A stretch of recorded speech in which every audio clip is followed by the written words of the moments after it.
ये क्या मतलब हुआ है? अगर आपकी बेटे की शादी हुआ है, उसमें 50,000 करोड़ रुपए खर्चा किया है, तो इसका मतलब कुछ भी। दोस्तों मैं आज बात करने वाला हूं बीएसएनएल और जियो को लेकर। आज जियो की कुछ कमियां है, कमियां तो नहीं है, ये बहुत बड़ा गलती है जिस कारण जियो की कस्टमर, जियो की ग्राहक जा रहा है बीएसएनएल की तरफ, बीएसएनएल पे पुट करवा रहे हैं। तो दोस्तों कुछ साल पहले की अगर बात करो तो बीएसएनएल जो यूजर था, बीएसएनएल लैंडलाइन जो यूज करते थे, उनको पता है कि क्या समस्या की सम्मुखीन हुआ करता था। अगर आपको बीएसएनएल की कोई भी लैंडलाइन का कनेक्शन लेना पड़ता था तो आपको अपना खर्चा से उस लैंडलाइन की टोटल वायरिंग यहाँ पे बैठाना पड़ता था।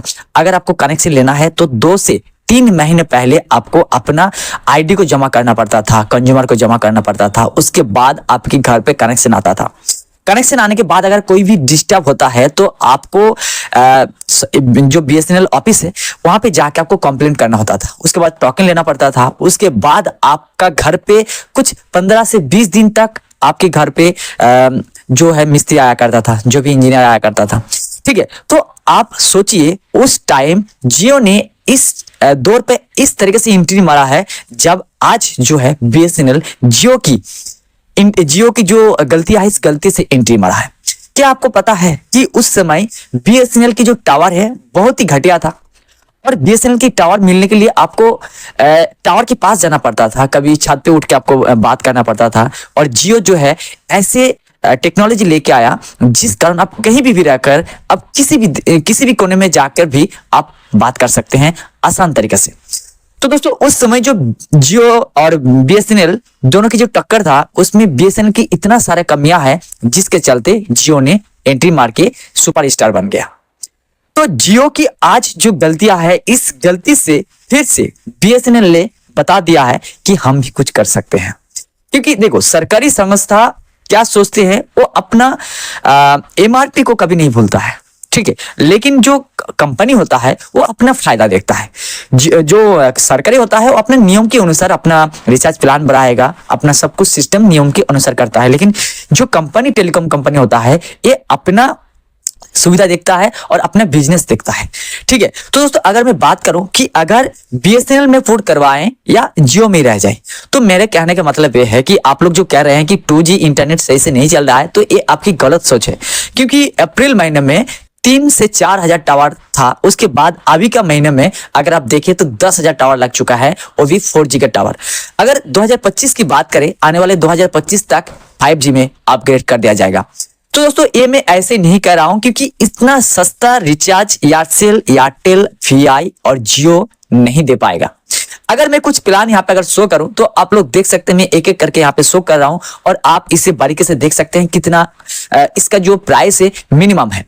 तो इस मिनिमम प्राइस से क्या होता है कि जियो में अगर जियो सिम को बचाना होता है तो आपको बहुत यहाँ पे करना पड़ता है। लेकिन अगर आपने बीएसएनएल की कनेक्शन लेते हैं, प्राइमरी सिम पे रखते हैं, तो आपको थोड़ा खर्चा लगता है। लेकिन जियो, वीआई, एयरटेल और जो है तीनों की मुकाबले में ये बहुत ही ज्यादा मुनाफा दे रहा है। तो अगर आप चाहते हैं कि मैं बीएसएनएल में पोर्ट करवाऊं, उसके बाद अगर इसका टावर ना मिले, इसका स्पीड ना मिले, तो दोस्तों ऐसे हो ही नहीं सकता। और जो कनेक्शन है इसको और बेहतरीन बनाने के लिए रतन टाटा ने इसका साथ हाथ मिला लिया और 15,000 करोड़ रुपए इसमें इन्वेस्ट करके यहाँ पे पार्टनर बन चुके हैं। दोस्तों आप समझ सकते हैं बीएसएनएल की ऑफिस पे इतना ज्यादा भीड़ क्यों लग रहा है। इसके पीछे रीजन यही है कि रतन टाटा जैसे आदमी, बड़े कंपनी इसमें हाथ मिलाया।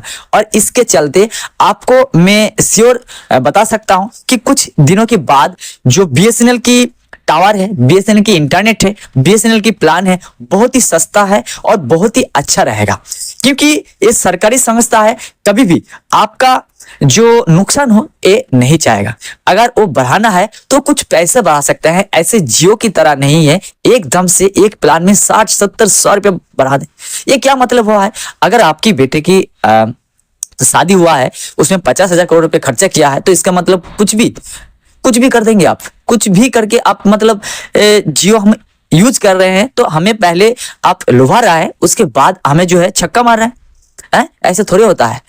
हम लोगों को इतना बेवकूफ मत समझिएगा। तो ये जो बीएसएनएल अभी इस समय एंट्री मारा है, अगर बीएसएनएल सही तरीके से इसी प्रोसेस से आगे बढ़ता जाए तो आने वाले 102 साल 3 साल के बाद कोई भी कंपनी नहीं रहेगा, सिर्फ बीएसएनएल रहेगा। क्योंकि बीएसएनएल की सब कुछ सही था, वो सब कुछ उसका कनेक्शन, उसका एक्टिविटी सब कुछ कनेक्शन लगाने के लिए प्रोसेसिंग था। लेकिन सरकारी जो नौकर होता है, सरकारी जो सर्विसमैन होता है, वो बहुत ही ढीला होता है। अगर आपको कुछ भी करना पड़ता था तो ऐसे लग रहा है कि आप जो फोन कर रहे हैं, आपके पास जो फोन मिल रहा है वो उसकी एहसान की वजह से। अगर आपको कनेक्शन लेना होता है तो आपका किसी का जानकार है या तो किसी ऑफिसर के पास जाते हैं, वो कहते हैं ठीक है मैं करवा दूंगा, ठीक है मैं करवा दूंगा, बार बार आप रिकमेंड करते हैं।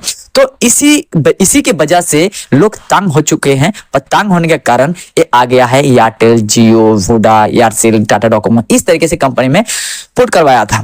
दोस्तों अभी के दौर में जियो जिस तरह इतना बड़ा गलती कर चुका है, इसके बाद मैं कहता हूं इस गलती को अभी भी अगर सुधर ले तो इसका और भी फायदा हो सकता है। लेकिन दोस्तों ये सुधारने वाला तो है नहीं, पहले अपना बिजनेस देखता है। बिजनेस अगर बचेगा तभी तो आप बिजनेस देखेंगे। अगर आपके 44 करोड़ यूजर है तो उसमें से अगर 2 करोड़ बच जाएगा तो आप बिजनेस कैसे करेंगे? तो मेरे कहने का